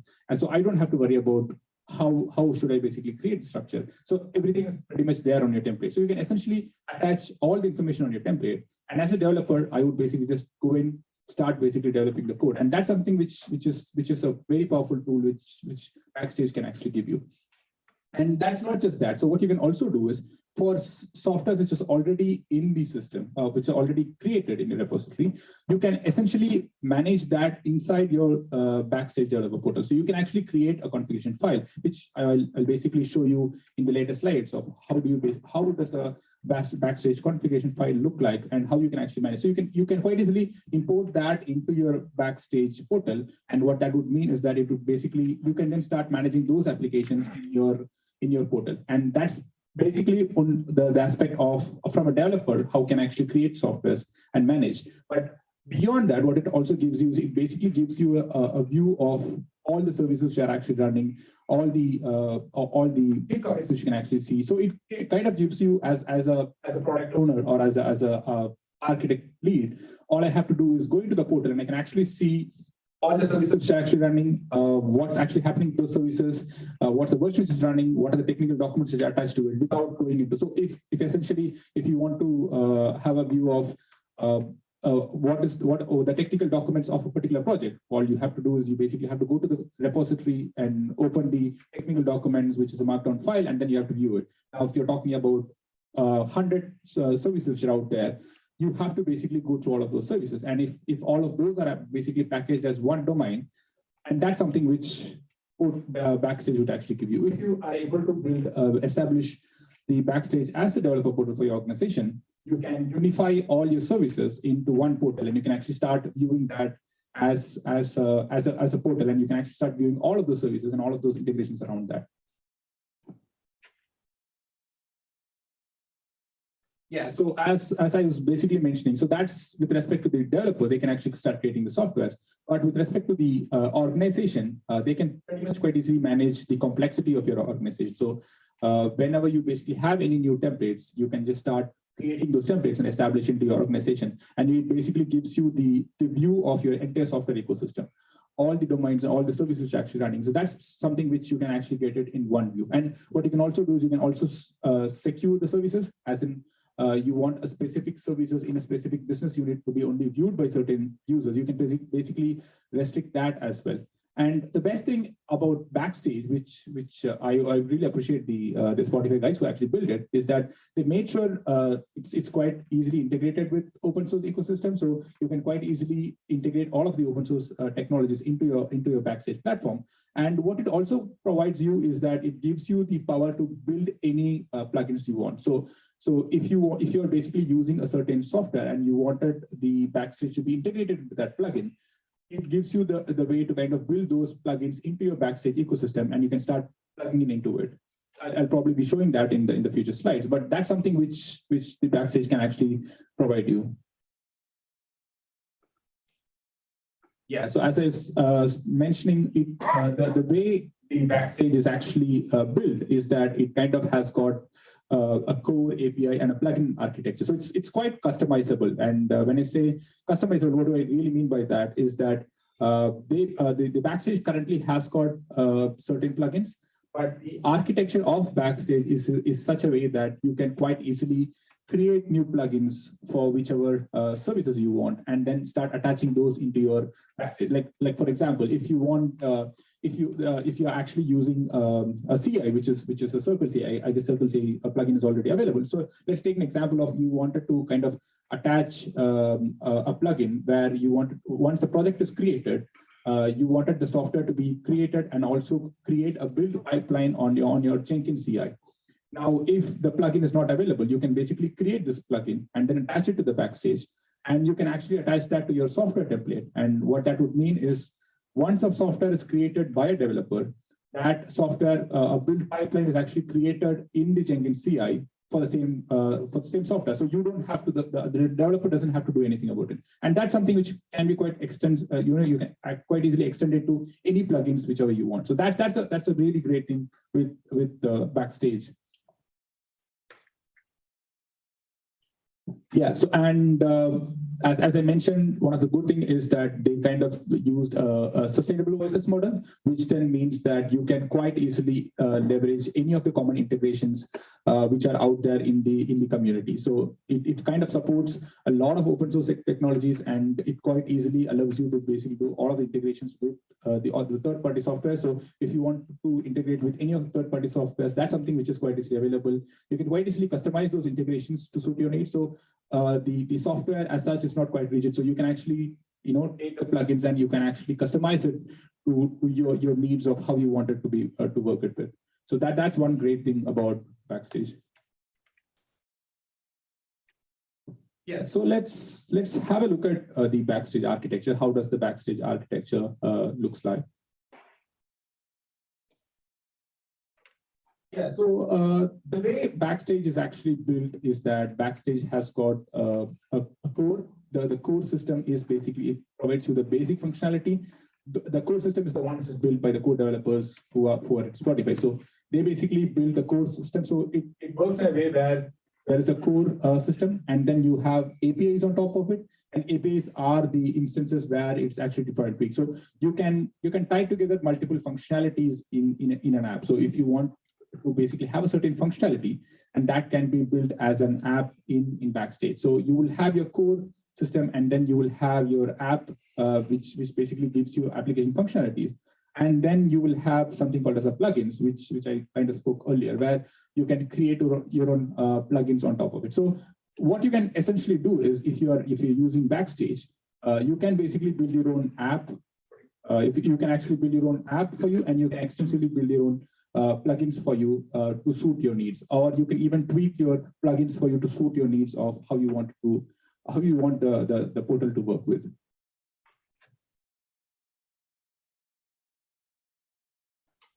Yeah, so this is, I think one of the things which tends to happen is that, when we start looking at a portal, it basically usually goes into one particular team.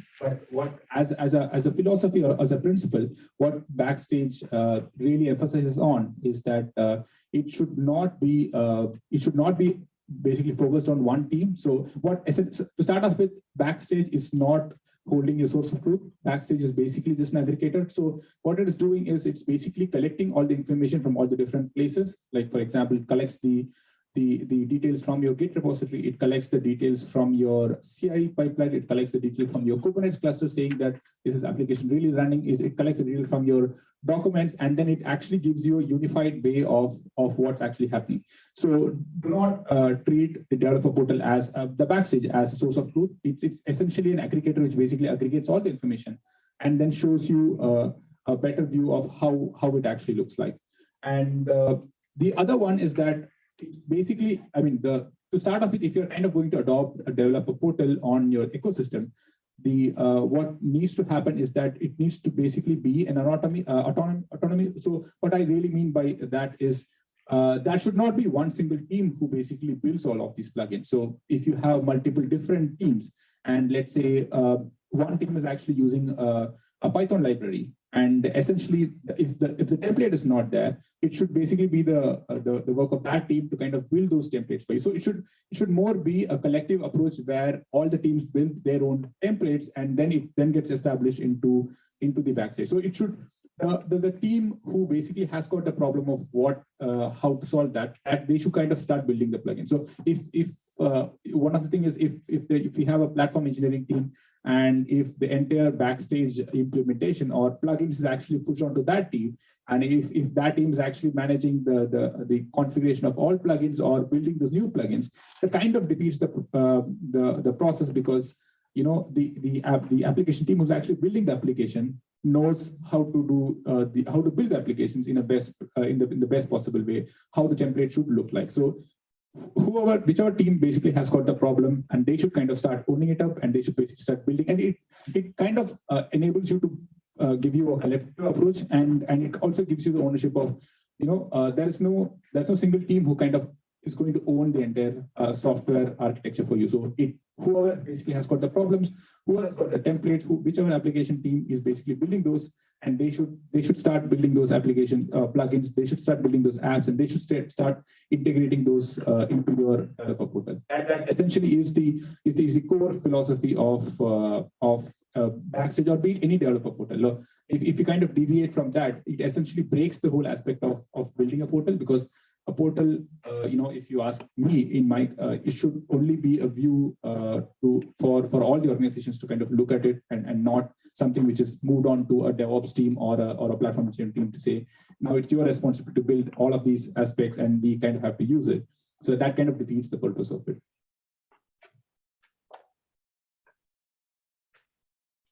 Right. So getting into the nuances of how the Backstage, what components it looks like. So to start off with, it has got core entities. The core entities are have domain system components. So obviously the user and group are self-explanatory. And what you then have is resources. So if let's say if I've taken an example of a web application, which is actually running as microservices. So you have a web app, you have a backend app, and you have a database.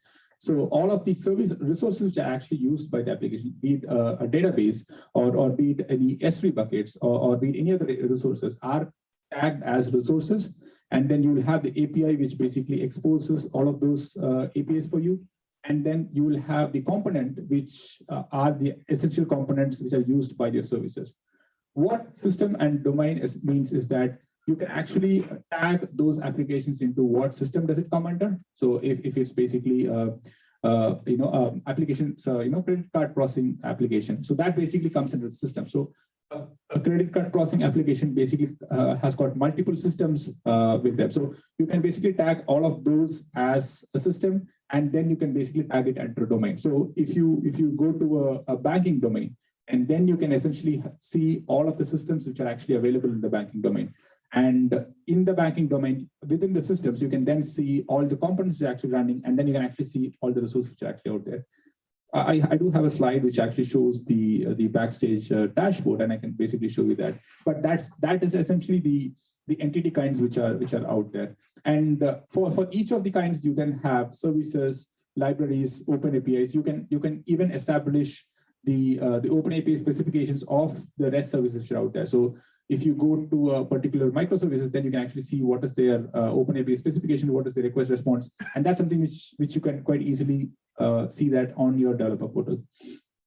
And then what you can also do is you can basically build a relationship graph, which when I say relationship graph, it means you can basically create an entire graph of which application is dependent on which application basically provides an API, who is a member of which application has got a dependency of another application. All of those graphs can then be provided by the Backstage portal.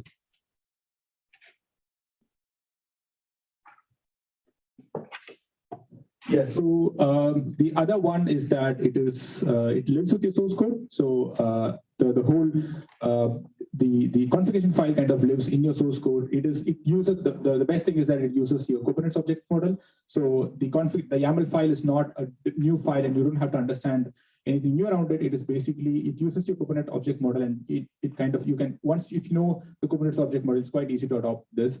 And it's quite extensible, and it's optional. So there are other ways to basically do it as well. This is a very simple example of the YAML file. You can actually see that it is a very simple version, and it has got links and specs, which essentially follows how the Kubernetes model kind of works. And yeah, so I think I kind of covered it. Basically, you will start using the technical best practices in your portal, and you don't need to basically build a lot of YAML files into it.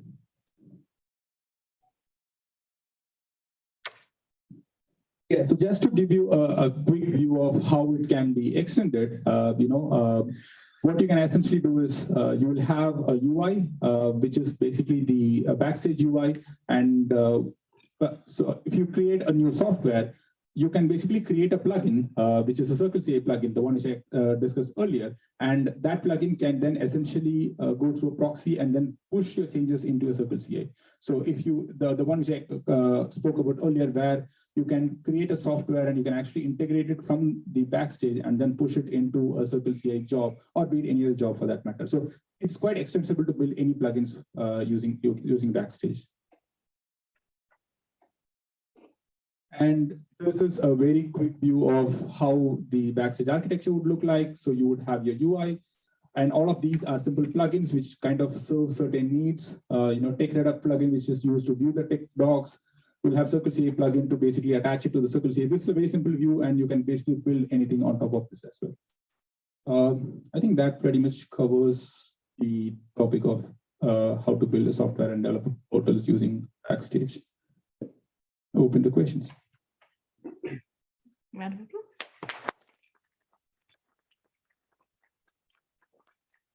All right, we have about 4 minutes, so questions. So say I've implemented Backstage and got a couple of services into it. What should I do next, and how do I get people to use it more, put their services in? Do you want to repeat the question for this? Right. So the question is, if you have got Backstage and if you have got 2 services already onboarded into it, and how do I start, making application team to start using those services? One way is, it's basically a corrective process. Like when you're kind of starting to use a developer portal, the best way is to kind of show them the advantages of what the portal kind of provides you. And so once they start seeing the advantage of you have one portal where you can basically see all the information regarding those services, that's quite attraction for people to start using it. And the other one is it's quite easy to integrate it as well. So the YAML file which I showed you, so all they have to do is they have to create that YAML file on their repository and then configure it according to their needs. And you can just go to Backstage and say, import this YAML file for you. And the Backstage will just start creating that services into the portal ecosystem. So it's quite an easy way to kind of import that. And then they can extend it based on their needs with respect to building plugins and things around that.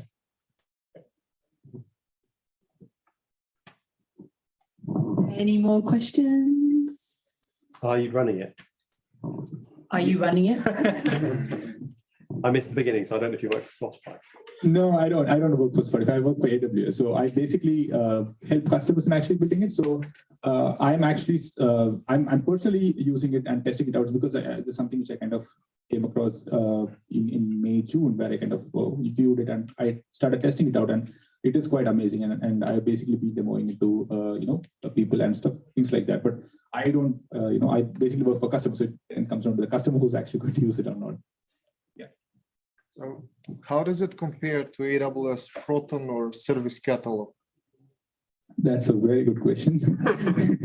So how does it compare? The question is, how does it compare to Proton or Service Catalog, AWS Service Catalog? So Backstage is a CNCF project, and essentially what Proton tries to do is that I'm not too close to Proton, but my view is Proton also kind of creates a software template where you can actually create a template which can then be published into your Kubernetes. But the major one I would call it is, this is an open specification where Proton is more serverless, and it basically is fit into the needs of the AWS, and this is more vendor neutral.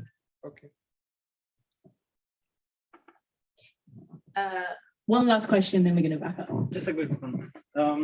With the templates, that you were talking about before, what are the limitations of what they can do? For example, can you provision a full-on app that's templated with some bicep files or something like that? Right. So the question is, with the templates, what you can actually do. Right. So you can't, it's not going to build an application for you. What it does is all these steps, all the building blocks which you need to build an application, like very simple things like I have to create a source code repository. I have to basically make sure the folder structures are the right way. I have to create the documents in the right folder. I have to create a build pipeline on my CI/CD. I have to make sure that it is actually integrated to the necessary clusters. I have to basically make sure it's integrated to my static code analysis. All of those is something which I actually templatize it, and you can or I want to create a resource for this particular project. Like I want to create an S3 bucket for this particular project.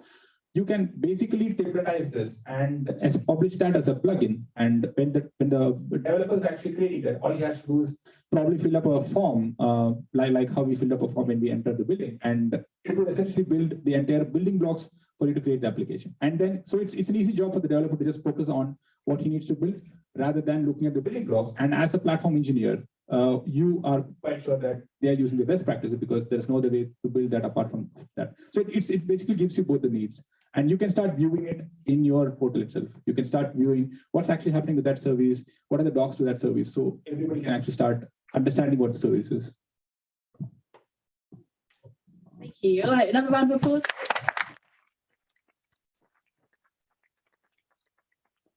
That is it from us for the evening. Thank you so much for coming. We're going to head out now and go to the Tank and Paddle bar, which is around the corner if you want to continue chatting more. Otherwise, I'll see you again the first Wednesday of December, which will be our Christmas meetup. Thank you so much. Have a good night. Harriet, you want to say something? It's closest to any box or read you said in here, I will love you forever. Yeah, just please help out. Thank you so much.